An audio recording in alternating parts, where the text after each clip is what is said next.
Alors Hamilton revient plus en détail sur sa course et notamment pourquoi il s'est pas défendu face à Verstappen. J'ai été aussi étonné de le voir Verstappen passer si facilement au final. De l'aveu même de Max, le dépassement final réussi sur Hamilton au Paul Ricard était facile pour le Néerlandais, étant donné la différence de niveau de vie des gommes entre les deux monoplaces. C'est pour ça qu'Hamilton n'a pas trop résisté, une attitude jugée honnête, pas Christian Horner lui-même. Le pilote Mercedes a expliqué pourquoi il avait finalement peu défendu sa première place. Tout d'abord, il y a des marbles à l'intérieur, donc je ne voulais pas détériorer mes pneus, puisqu'ils l'étaient déjà. Max avait le DRS ouvert, s'il ne m'avait pas passé là, il m'aurait passé sur la ligne droite d'après, donc ça ne fait aucune différence. Ouais, c'est pas faux. Et je n'avais plus de train avant sur la voiture, il m'aurait eu de toute façon, donc il était inutile de défendre plus fort.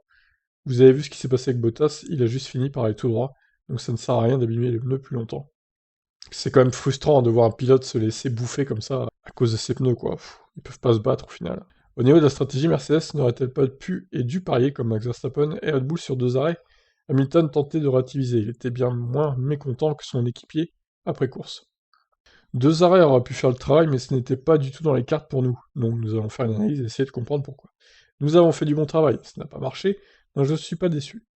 J'ai fait le meilleur travail que je pouvais, bien sûr, il y a des choses que nous aurions pu faire un peu mieux, mais dans l'ensemble, ils ont été rapides. Ils ont été plus rapides que nous tout le week-end, donc c'est un vrai reflet de leur rythme.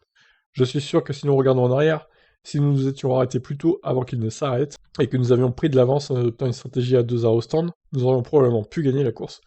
Mais ça aurait quand même été très difficile, leur rythme était généralement très très solide. J'étais capable de le tenir à distance quand il était derrière moi, mais s'ils n'avaient pas fait l'erreur dans le virage 1, ils auraient probablement mené la course jusqu'au bout. C'est vrai aussi. La seule option que j'avais était de rester dehors.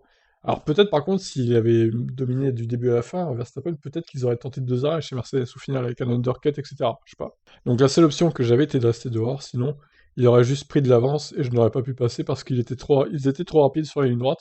Donc la seule option était de rester en dehors aussi longtemps que possible et d'espérer que les pneus tiennent le coup. Un autre facteur n'a pas aidé Hamilton à préserver ses gommes sur une stratégie à un seul arrêt, les conditions de piste. Avec la pluie du matin et le vent, la glisse des pneus était en effet bien plus prononcée.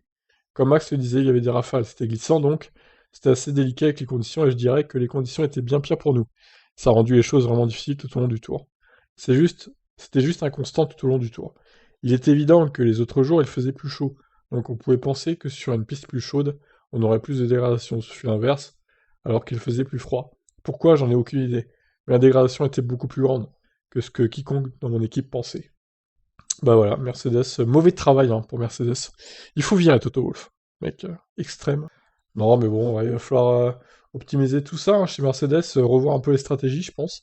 Ils ont 2 courses qui se suivent là pour essayer d'améliorer tout ça. J'espère que ça va le faire pour eux. Par contre, évidemment, ça sera à domicile pour Red Bull, donc ça s'annonce assez corsé quand même. Hein.